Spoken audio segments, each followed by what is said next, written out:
Now, this is what Max is saying. We're losing time there, and now they're in for the undercut situation, aren't they? Ferrari puts on new tyres, and Red Bull, this is where Max needs to be pumping in his best stuff.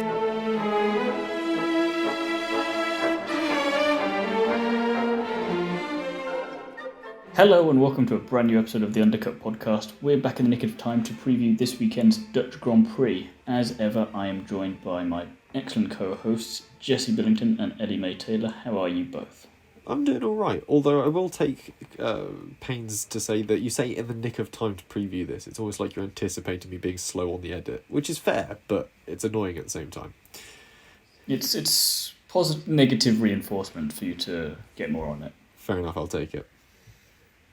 Ellie-May, how are you? I'm good, thank you. How are you? I'm alright, and I should have probably introduced myself as Thiemo was daily, just to make sure that everyone definitely knows who I am. And now that we've got that covered, we can move swiftly on into what the hell has happened, which, as we record this on Monday evening, straight after our Belgian Grand Prix review, isn't an awful lot. There is the possible news that, and it's bad that we have to say possible news because it's not yet confirmed, that after his little oopsie moment in Spa, Lewis Hamilton may face some kind of grid penalty for the Dutch Grand Prix due to some new power unit parts, which I don't think will ultimately do too much damage to him. The Mercedes is better than most of the cars around him that he's fighting, so if it's Alpine and McLaren he's got to get past, that'll be straightforward enough, I reckon. So there's not really an awful lot else to say there unless you two have some kind of wild knowledge of Mercedes power unit components that you want to suddenly bring into the podcast. Well, we did see him struggle a bit when he was stuck in the midfield at Imola earlier on this season, to a point that Max was... They've developed a lot since then. They've developed a lot since then, but we did see Max Verstappen lap him, and I don't know if we'll see it to the same extent, especially because of how tight the grid seems to stay at Zandvoort, but we could see him potentially struggle to make up as many places as we did when he had that pretty heroic drive at Brazil 2021. So, yeah, sort of jury's still out on that one. This is where we have an absolutely mega Dutch Grand Prix, and it's actually quite an exciting race. Yeah, George Russell gets his when first we look at our predictions in a minute, probably won't be the case. Have we all got predictions in for this? We do as well. Brilliant. We do. Which does lead us nicely into previously at the Dutch Grand Prix, which means we've probably got to hand over to Jesse, but he's going to edit around me, and I'm going to be very annoying to just keep talking for a second. What do you want? I'm going to edit around you because what I'm saying is, if we're talking about editing things, why don't we record this two ways? Why don't we record this one way, which is we congratulate Oscar Piastri on his new seat at McLaren, and then we also do an alternate edit, which is commiserations to Oscar Piastri on not getting his seat at McLaren. We look forward to seeing Stoffel Van Dorn in the seat next year. And then whichever one happens by the time I get around to editing this, we put that one in. Alright, we'll let it random then. So, What if neither happens? If neither happens, I go back then he doesn't edit it in. I don't edit it in. It's just a waste. I do a really good impression Waste of my voice. I do a really good impression of the two of you and do a solo edit of it. And we go from there. So, the only other bit of news, which is probably what we should have headlined this with, is that Oscar Piastri has been confirmed to join Lando Norris at McLaren, which, not a big surprise, but we're glad that drama is finally over. Or, commiserations to Oscar Piastri on not getting that McLaren seat. It was a shame. I was looking forward to seeing how he perform against Lando Norris in equal machinery. But there we go. It's a very big well done for getting that McLaren seat in his place. Right, that concludes our little news segment of what the hell has happened, and we'll roll neatly into our previously at the Dutch Grand Prix, which is usually my little history segment, but plenty of chance for everyone else to interject with their own opinions as we go along. So, when did we last go to Zandvoort? 2021 for the first time since 1985, a big hiatus for the circuit on the calendar, and we went back last year. And how did that pan out? Hella bland, really. The corners are nice. The corners are nice. It looks great. Don't get me wrong. It looks like a fantastic circuit. If you're doing it in... And we get F2 this year, so that'll be exciting. I reckon it'll be a lot more exciting in F2s. F2s. Yeah. I reckon. F2 and F3, so... Yeah, I reckon the feeder series... 30 cars going around those bank corners, that's what we want. Yeah, I reckon the feeder series are going to prove more exciting than the F1 this year, especially because last year it was indeed hella bland, as my notes say. The race happened, which is the other bit my notes say. Only the top three weren't lapped. Checo started from the pit lane and did well to get to P8 by the finish. Gasly had a good time of things coming home P4, and there were 2 retirements, Yuki with a power unit failure and he who shall not be named suffering from a hydraulics issue. Not that anyone cares. So the question is, who does the track favour historically? Well, based off of the recent running, Mercedes. They qualified and finished 2-3 last year, though the Honda power unit looked competitive with both Max and Pierre racing well and Checo working well to combat his pit lane start. Prior to this, though, Ferrari have a good history on the Dutch sands with 8 wins. McLaren have 3. Driver-wise, Ellie-May has a point to chuck in. Can I just say, just to put into context, Ferrari's 8 wins, the last one was in 1983. Like, that's 39 years ago. Yes, like I said, we're going into a bit of history with this one, very much prior to 2021.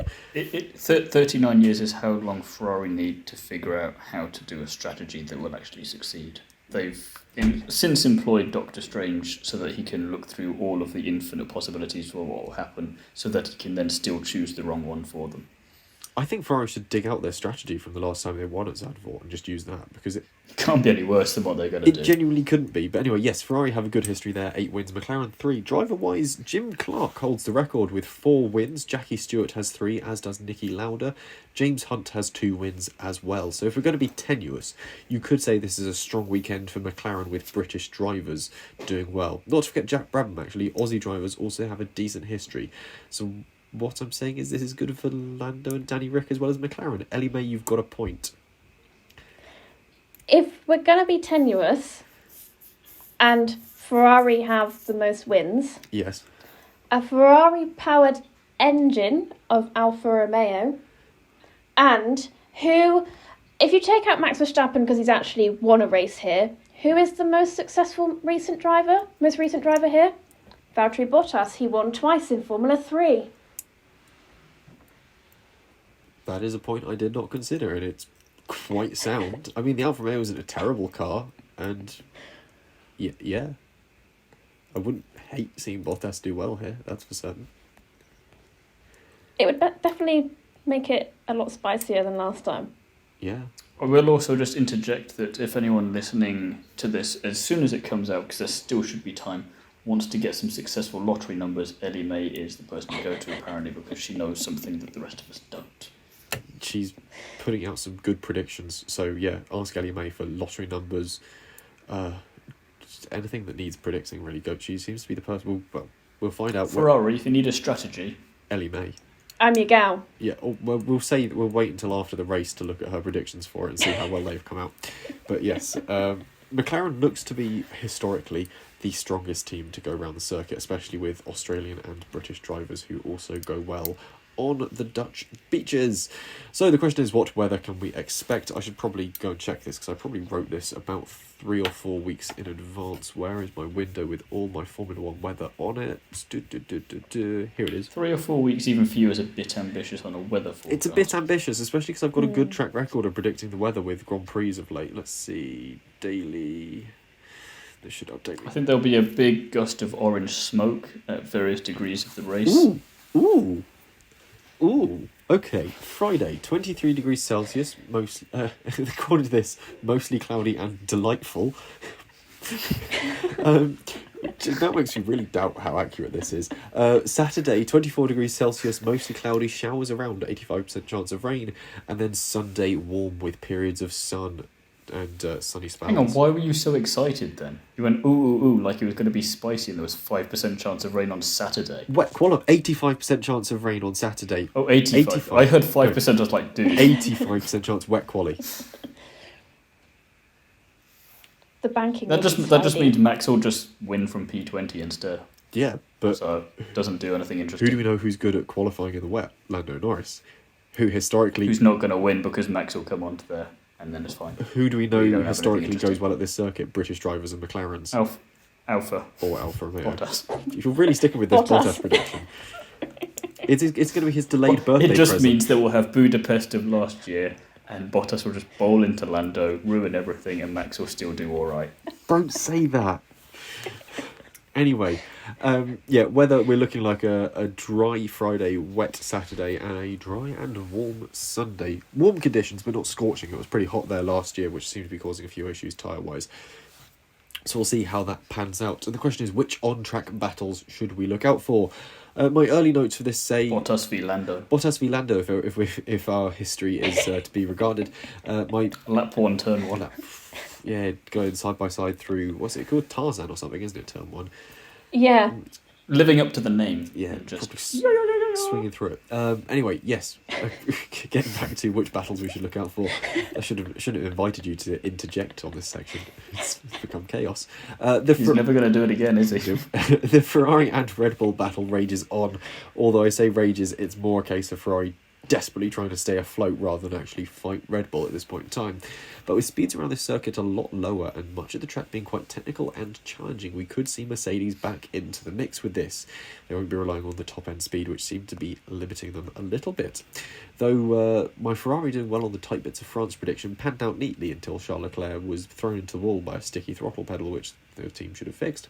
So provided they don't have any Ferrari related blunders, Ferrari are my team to watch. Thiemo, what are you putting that face for?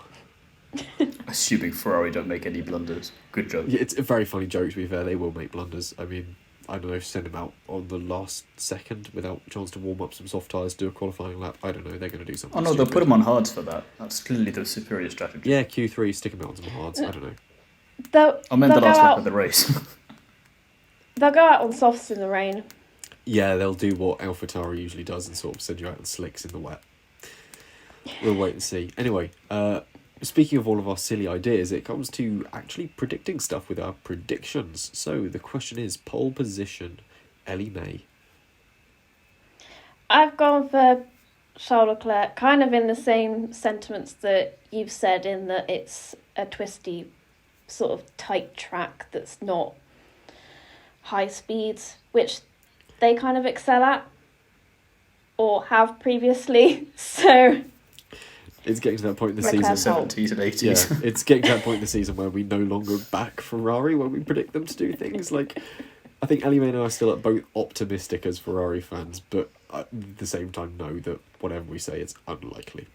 I've also gone down the same line with my pole prediction of Charles Leclerc. Thiemo, you've gone for the other side of the coin.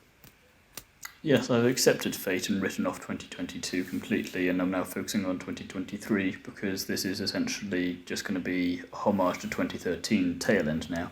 So Max Verstappen's going to get pole position in his home race, and he's going to do it quite comfortably. Yeah, Bish, bash, bosh. Max Verstappen lining up to do that Seb Vettel 2013, dominate the second half of the season, not an inch of room for anyone else to really get in there. Seems to be your prediction and his... It's the real twist for me that he's going to somehow wrap the championship up in India that's got me most interested. That will be interesting. I'm not quite sure how he's going to achieve that, but I'm sure he can. He'll find a way. I fully believe in him. Life finds a way. Anyway, podiums. Ellie-May. So I wrote these after Thiemo, but already had it in my head what I was going to put. Realised they were the exact same as his, so I had to just kind of change the order a little bit. So I've gone for a Max Verstappen win, George Russell in second, Sergio Perez in third.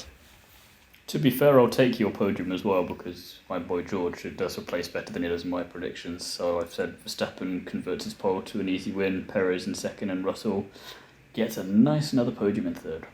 Yeah, I'm looking at my podium predictions and really wondering what sort of Dutch stuff I was smoking when I wrote that one down because, Jesus. Whatever it is, I'd like some. Yeah, I've gone for... I say this like I'm a third party wrote this. George Russell win, Charles Leclerc second, Lando Norris third. You're going for the Brit domination, like you have said. It could happen. It really could happen. The Charles Leclerc thing, I think, is just me being optimistic for Ferrari. I don't know why Max Verstappen doesn't even feature on the podium. Wild prediction. I know. Because it matches my wild Because prediction. of your wild prediction. Yeah. No, not even... Oh, Jesse's wild prediction, yes. I was going to go for Bottas into turn one. Yeah, no, might happen. Just wait and see how we clip this for the Zandvoort review later. But, speaking of predictions, Thiemo, you've still got your podium, which is a bit like Ellie-May's, but the remix. Or the original. Well, both, and also I already said it. Did you? Yeah. Yes. straight away after Ellie-May did. Oh. She finished, I started speaking, I stopped speaking, you started speaking, and then we were done with that section. Okay, shows how much attention I've been paying. We'll move on to our fastest lap. And Thiemo, I'll take this off as we go along. Thiemo, who would you like for your fastest lap? Well, I thought it'd be a bit different with this one, and oh wait, no, it's Max Verstappen with fastest lap in his home Grand Prix to get that nice slam dunk that he is going to get. Not too shabby. Ellie-May, you've gone down the same route. Exactly the same route of Max Verstappen, which, I mean, if your wild prediction comes true, me and Thiemo are going to do screwed, terrible. but the race will be very interesting, and it will be all the better for it. And I think that's a worthy sacrifice that we have just been brave enough to make, Ellie-May. I think we should get a bonus point for our bravery, really, don't you? Well, I'm scared either way, because it's like I've gone It's not like he's going to lose first place in the championship. He'd be fine. Well, no, but it's more that I've gone quite agreeable with Thiemo on this one, and That's you have what's worrying her. There we go. yeah, the track record of you and drivers and predictions. The track record for both of you with predictions and drivers is pretty terrible, which suggests to me that Max Verstappen really isn't getting this podium that you really seem to think he is. So if anything, I'm quite reassured by mine. Can I Which just means further you get back up my predictions with saying that they're guaranteed to happen? All you're doing there is just assuring me that Lance Stroll is going to get a race win or something. Then I will get very depressed. I mean, speaking of Lance Stroll, or at least Aston Martin with wins, a small win for them would be them finishing ahead of McLaren, which is Ellie-May's wild prediction. I mean, they did it at Spa. This is true. Both of them were ahead of McLaren. Yeah. That's not a fact I needed to be told, Ellie-May. That's just sad. Yeah, well, there we go. We might as well end the podcast there. It's just depressing. There's no point. Now. There's we no don't point need to bother with pushing anything else. Yeah. So yeah, anyway, and Aston Martin finishes ahead of McLaren. Thiemo, you've gone equally kind of wacky with it. In fact, we've all gone pretty wacky, but Thiemo's, yours is interesting. Well, I was conspiring with Ellie-May earlier, and she told me about this whole Bottas theory of hers, and I just thought, you know what, I'm gonna just go along with that. I think, and I'm gonna keep it a little wide just in case Joe surprises us. But I'm gonna say that at least one Alfa Romeo finishes higher than Ferrari. And it's going to be Valtteri Bottas, even though he's in none of our predictions. Well, yeah, but aside from Jesse's podium, the Ferraris aren't even on there for us, so it should still be possible for Alfa Romeo to do that and it not be too inconceivable. Ferrari aren't on any of our podiums. No, apart from Charles Leclerc. Jesse's got Charles in second for some reason. Oh, I don't you've got know why Leclerc, he sorry. thinks that's going to happen, but we've all drunk a bit recently. Yeah, unclear quite how Charles Leclerc is going to get a second place on the podium, but we'll see how it pans out. My wild prediction, as has already been mentioned, Max Verstappen DNF, if only just to see the atmosphere change. Like, I don't know if there's a reverse function on orange smoke flares, but it'd be really funny to see if there was. Everyone just breathes in at the same time, just inhales it all. Yeah. I think they'll all just leave. It'll just be empty stands. It would be. It would be Valtteri Bottas wins a race for Alfa Romeo to a no crowd. It'll be this will be a reference probably only you'll get, Jesse, but the ostrich from Family Guy is the only thing left in the crowd. They're just celebrating with a little flag. Just be there, sort of clapping, going "aha" as Bottas wins the race. That is a really niche reference. But yeah, someone's written after my prediction, why did you wake up and choose violence? I don't know, I wrote that prediction. That was me. Yeah, I wrote that prediction about 2-3 weeks ago. It was midsummer break. I thought, I'll get ahead with getting at least my race preview. This will be fun for later. I today wrote in my predictions for the rest of the season, so have fun with that when you come across them. Oh, that's a long range call. No. I know that I've worked as far ahead as America with my race last time out, I noticed. because I wanted to get those sent over to the guest for that, but I didn't even put down my predictions. I just did the last time out bit. I've very much accepted what's happening in the championship and have just decided I'm going to have a little bit of fun, and there's not too much ballsiness in some of them, but I've kept it fresh, I think, so I will see if I stand by them when we get there, but I probably will. Yeah, Especially Abu Dhabi. I just sit down and I'm like, right, where is my intuition taking me? Usually it's wrong, but Abu Dhabi. Jesse's Yeah. now looking at Abu Dhabi predictions by Oh, me. it'll be under Brazil review, won't it? Mm-hmm. Brazil Grand Prix review. I'm gonna We're read. getting a few more minutes out of this podcast because it's a relatively short Is episode. it- This one at the moment. No, I'm gonna read them. is it Valtteri Bottas wins? No, I'm gonna read No. them in my mind. And And I'll watch your reaction and we'll just react. to okay, his so reaction to Thiemo's pole position goes to his podium, starting in third place. Second place, yeah. First place, are you sure about that? Fastest lap, yeah, pretty conventional. And then your wild prediction is pretty damn wild.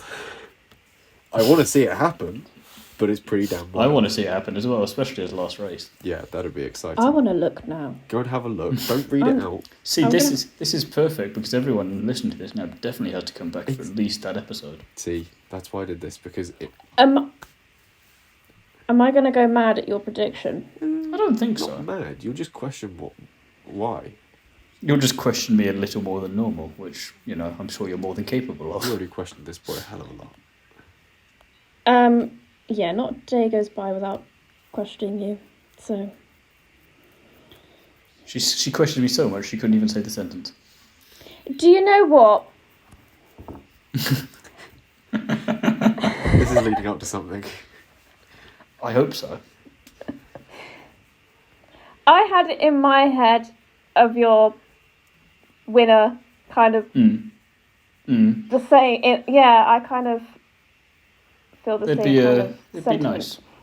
Mm. Yeah, it then kind of leads you on to what's going to happen in 2023? Exactly. That's Yeah. it's, I'm teeing it up now. I'm clearly already left 2022 firmly behind and I'm focusing fully on next year, like various other teams are doing with their cars. Do you know, I actually think it could be quite sensible. If that's not a bombshell to finish an episode on this, then I don't know what is. Yeah, Ellie-May calling Thiemo's predictions sensible. We better wrap it up here and then. I mean, this might only be a 23-minute long recording, but boy oh boy, we rattled. We packed a through lot of punch into that. We packed a lot of punch into that. We also front-loaded the Belgian Grand Prix review with a hell of a lot more news than we probably should have done. We should have at least thought ahead and left something for this preview, but... To be fair, our previews should be this short normally, I feel like. Minimal news and just short, get on with snappy, it. 25 minutes, in and out, job done. And can I just say, none of us were drinking during this podcast either. This is just us. You didn't see me the rest of the day. Yeah, Thiemo's been It is a bank holiday. He's been enjoying his bank holiday. Oh, is that the excuse I'm using today? Okay, that's good. Today's assigned excuse. Bank holiday. As opposed to being Irish. Obviously, this is an audio-only recording. You can't see the gesture he just made at me on the Zoom call, so we'll wrap this up here. That's all we have time for on this week's episode. Join us again soon when we'll be reviewing the Dutch Grand Prix. Thiemo, where can the people find you? You can find me over on Is It Fast, where I write a plethora of motorsport articles, as well as On the Curbs, where I interview people from across the motorsport world every Friday. There's also a brand new episode of the Nitro RX podcast out, where we chat with Andrew Coley, great chap. Paddock, Sorority and Instagram are also where you can find me if you are just really, really hankering for that Thiemo fix, which, if you're anything like Ellie-May and Jesse, you just are. Yeah. I've never watched one.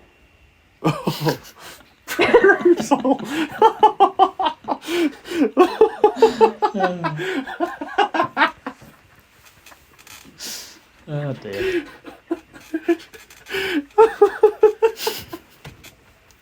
I can't not laugh at that.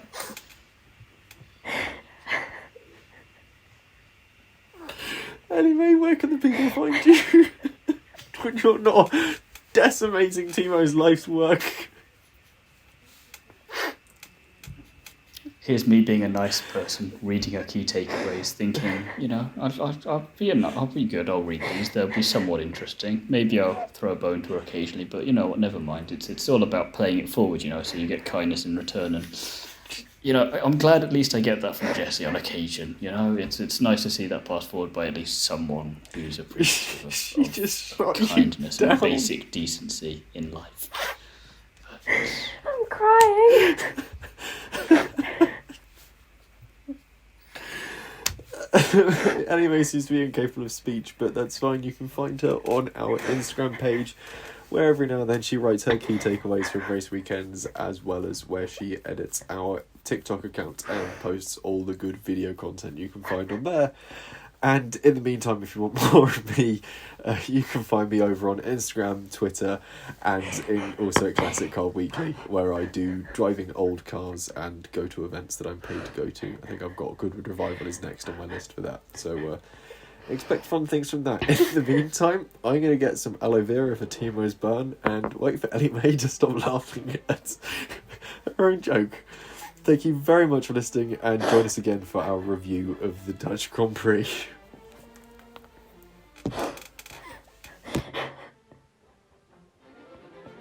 When you listen back to my recording, you're just going to hear me dying.